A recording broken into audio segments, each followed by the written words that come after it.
السلام علیکم ورحمت الله وبرکاته. قدرمنو دوستانو، نن در سره یو دینی معلومات د فقه حنفي متعلق در سره شریکوم. ډېر مسلمانان چې دی هغه به دې خبر نه دي. وایي دا فقه حنفي دا د امام صاحب چې کوم مسایل او کوم احکام تر موږ را رسولي دي، د دې ماخذ چې دی، یعنې دا د چیش څخه اخذ سوي دي، د کوم ځای څخه تر موږ را رسول سوي دي او سلسله یې کومه ده. د دې متعلق د مفتي صاحب بیان در سره شریکوم. هغه تفصیلا په دې باره باندې خبرې کړي دي، نو تاسو را سره واورئ. د فقه حنفي مخز څه شی دی دوستانو؟ ډېر زموږ احناف رونه عوام په دې باندې نه پوهېږي. ګوره، دا فقه دا مبني دی د آیات قرآنیو څخه چې د هغې تعداد رسیږي 500 ته 500 ته، او دا تفسیرات احمدیه په دې باندې بیا یو ډېر ښکلی بحث کړی، یو لوی بحث ور باندې کړی.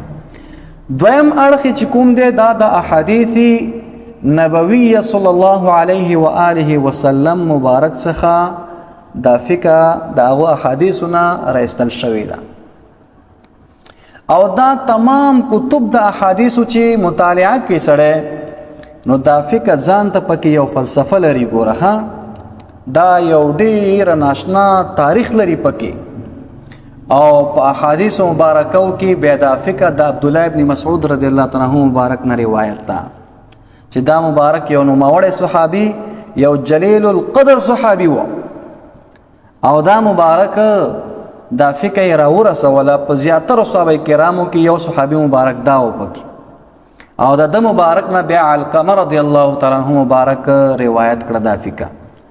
دا هغه مبارک نه بیا ابراهیم نخعی رحمت الله علیه روایت کړله، او دا هغه مبارک نه بیا امام حماد رحمت الله علیه. همدغه شان سټیپ به سټیپ راځه بیا زمونږ استاسو امام الامت، سراج الامت، امام اعظم ابو حنیفه رحمت الله علیه.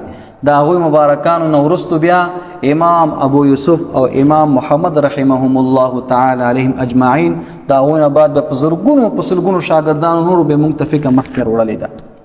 نو عبدالله ابن مسعود رضی الله تعالی مبارک دا د هغه صحابه کرامو نه و چې هغه په جنگ بدر کې جنګېدلي وو، او دا د هغه صحابه کرامو نه دی چې په دنیا کې د جنت زیری ورکړی شوي وو.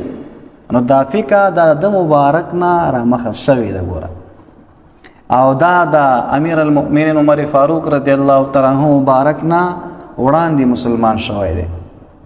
دوستانو، دا یو ډېر لوی شرف لري، او دا په تمام اصحاب کرامو کې 36 مفتیانو 36 مفتیان. اوس خو چې چرته ځي پټي لاندې به مفتی پروت وي، چرته کاڼې او چتې لاندې به مفتی تی پروت وي، تشمې بیا اچولې نوره د هفتې یا د کال وغیره داسې انټرنیشنل مفتیان راوتي. والله علم چې پوهېږي به که نه به پوهېږي.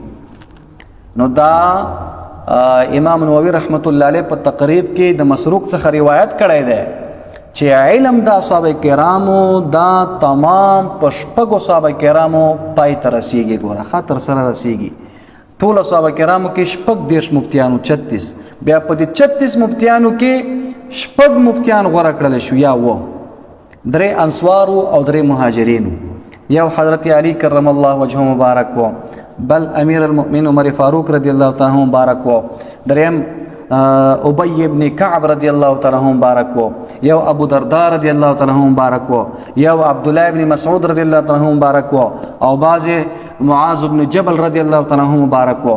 نو دوستانو، دا فقه زمونږ چې کومه ده فقه حنفي، دا د قرآن عظیم الشان او د احادیث مبارکو څخه چې کوم دی دا اخذ شوې ده، د هغې نه رایستل شوې ده. تر څو پورې چې ته په فقه باندې نه وي پوه شوی، ته په قرآن باندې او په حدیثو باندې نه پوهېږي. ګوره، څوک مو دوکه نه کي.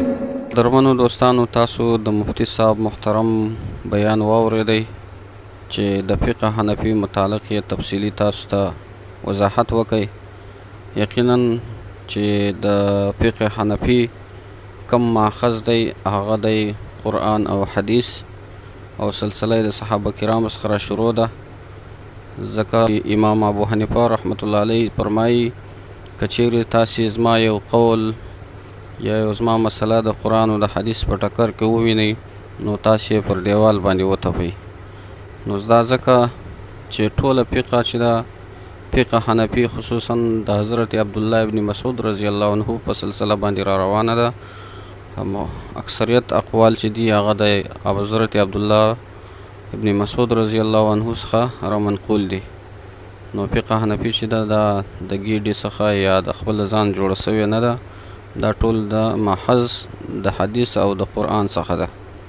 نو محترمو موږ تاسو باید چې د خپل د مذهب د امام د فقه متعلق خپل زندګي تېره کړو او پر هغه باندې عمل وکړو.